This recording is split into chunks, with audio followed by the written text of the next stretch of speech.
Hey everybody. Hold on, I forgot my chair. Well, good afternoon everybody. Sorry, I'm a little later than I thought I was going to be. Welcome to Midday with Mark, day 2. Sorry, we were, as you can see behind me, we were setting up for our worship service, our online service. You're going to love it. It's not going to be your typical thing that we even did last week. So hope that you'll join us for that. It's going to be pretty cool. So glad that you're here. And by the way, in all of this stuff, if you look behind me, you see the little thing that says streaming on Facebook or YouTube at the River Franklin Park. So you can watch us live Sunday morning at 11 o'clock.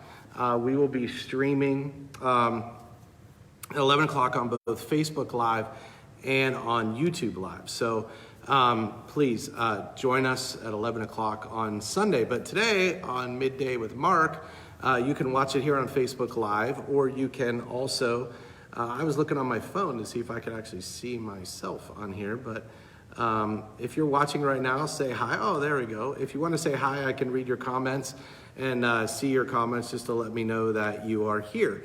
So I'm glad that you're here. Welcome, and excited to, oh, there we go. See who's watching. So Midday with Mark, it's just basically a chance for us to connect, share a little quick devotional with you, and just say hi. And you'll never know, I'm going to record this at different places, so you'll never know where I'm going to be. So this might be the last time I'm actually here at the church when I do this. So give it a little, mix it up. We're going to do it Monday through Saturday, not on Sunday. So glad that you're here, glad that you're part of it and watching. So here we go. Today, as I said yesterday, hi, Tony. I wanted to just tell you that, like, whenever you're in the midst of crisis, you go back to the things that you, for me anyway, the things that got me the early days of my faith, the things that really mattered in the early days, the things that drew me to Jesus in the first place. And so that's what I want to share, just some things with you that have always been key. Like I shared last one, Psalm 73. Today I want to share with you a passage out of Philippians. And oh, I almost forgot.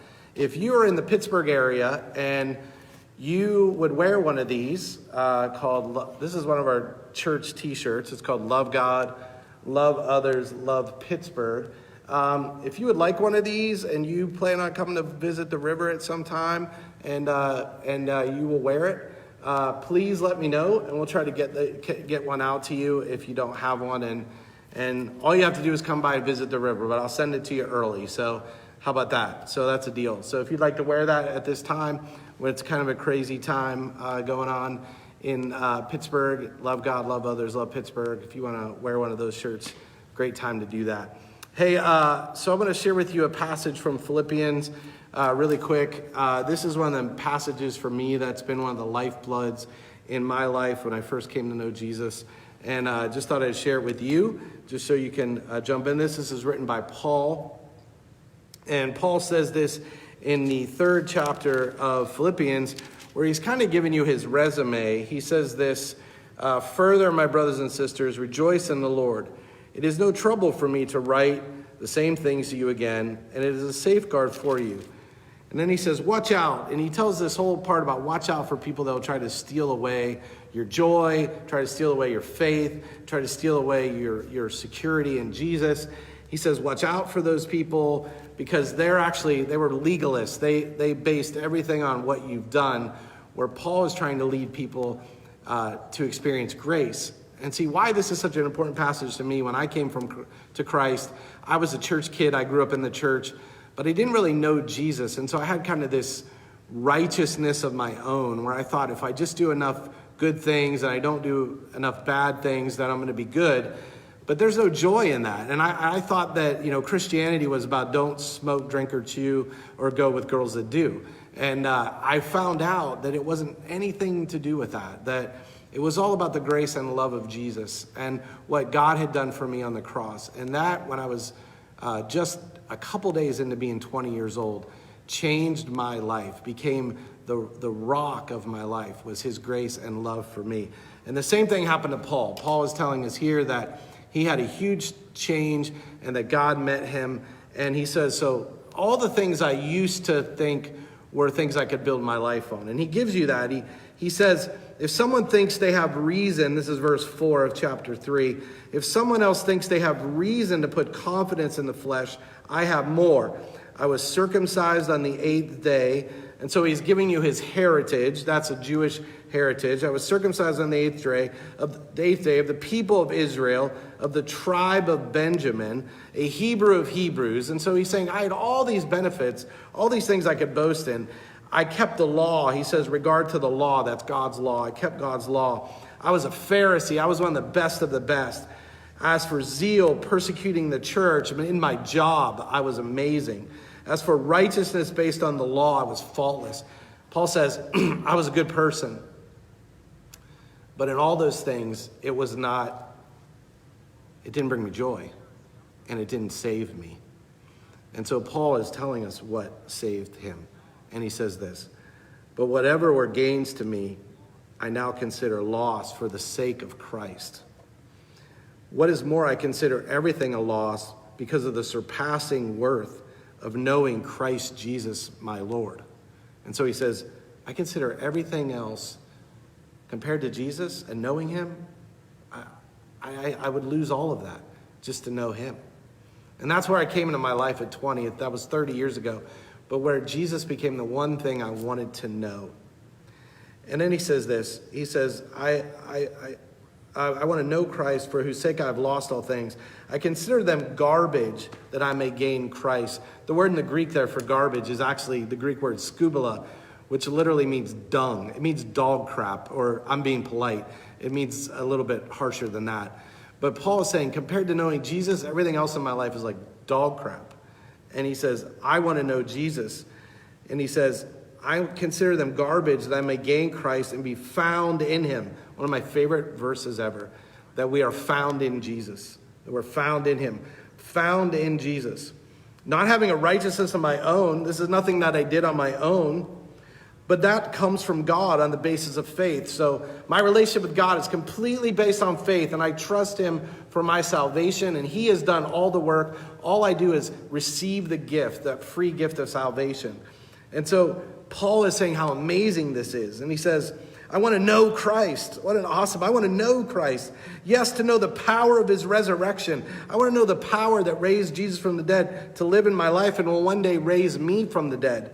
And he says, and participate, though, also in his sufferings. See, to follow Jesus is actually to follow and to suffer and to have joy. There is suffering. And we all right now are experiencing some level of suffering. Maybe you're experiencing suffering in your life before the coronavirus, as part of the coronavirus, whatever it is, you're experiencing suffering. Just know God's with you in the midst of that suffering. And Paul prays that he would follow Jesus and he would experience all that Jesus has for him. And so my prayer today for you is a simple one. I pray that during this time where everything else has faded away, where we have to slow down, that you would learn in the midst of this to follow Jesus. There's a great writer I love called Henry Nouwen. He's one of my favorite writers, and he wrote a book called Following Jesus that was actually released after his death. And he talks about people following Jesus. And he talks about how so many of us are either tired because we've been running around chasing after everything and we're just exhausted, or we just sit around and do nothing. And so actually here, isn't it interesting that maybe we are people who have run around ragged, and then all of a sudden now we've just become people that are sitting around doing nothing. Well, Nouwen talks about both types of people. Both people that run after everything and are always busy, always running, or the people that are just lazy and apathetic and don't really have a purpose in their life. And he talks about that, and he says this. He says, both types of people, the running around ones and the just sitting there ones, are not moving anywhere. There is so much fatigue, so much experience of heaviness in this world that I find myself sometimes as a wanderer and sometimes as a sitter. So he even says in his own life, sometimes he's a wanderer, wandering after all kinds of stuff, and sometimes he's a sitter doing nothing. It's into this deeply tired world of ours. Aren't we tired? I mean, I'm tired.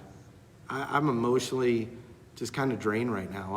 I'm struggling personally just with the weight of all of this and looking out for my kids and my family. And maybe you're tired. He says, into this deeply tired world, it's that God sends Jesus to speak the voice of love.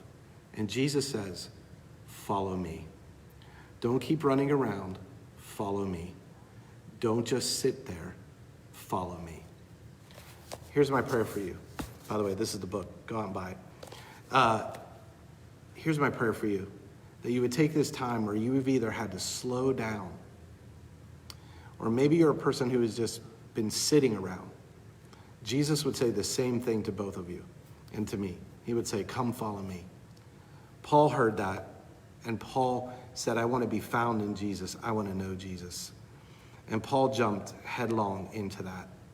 And so my prayer for you is that during this season where you have to slow down, that you would follow Jesus, that you would jump in, both feet, follow him, get to know him, read the scripture. There are so many resources for you to do that. Pray, seek him in everything. God has given you this holy space to follow him. Maybe you needed to slow down and he has slowed you down and now he's calling you to follow him. Or maybe in the midst of maybe your apathy, God has called you and said, come follow me. That's my prayer for you. Hey, I love you guys. Thanks for joining me for Midday with Mark. Glad you were here. We'll be back tomorrow, right around noon, I hope. It was late today, sorry. But you can check this out also on our Facebook page, on our Facebook page or our YouTube page, Facebook, YouTube. Check it out there and follow along. If you miss one, just go back and watch them later. They'll be in both places.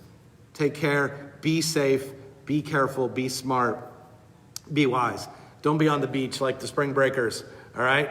Stay in, get to know your kids, your spouse, your friends, all over again. Or maybe just be with God by yourself. Follow him. Love you guys. Bye.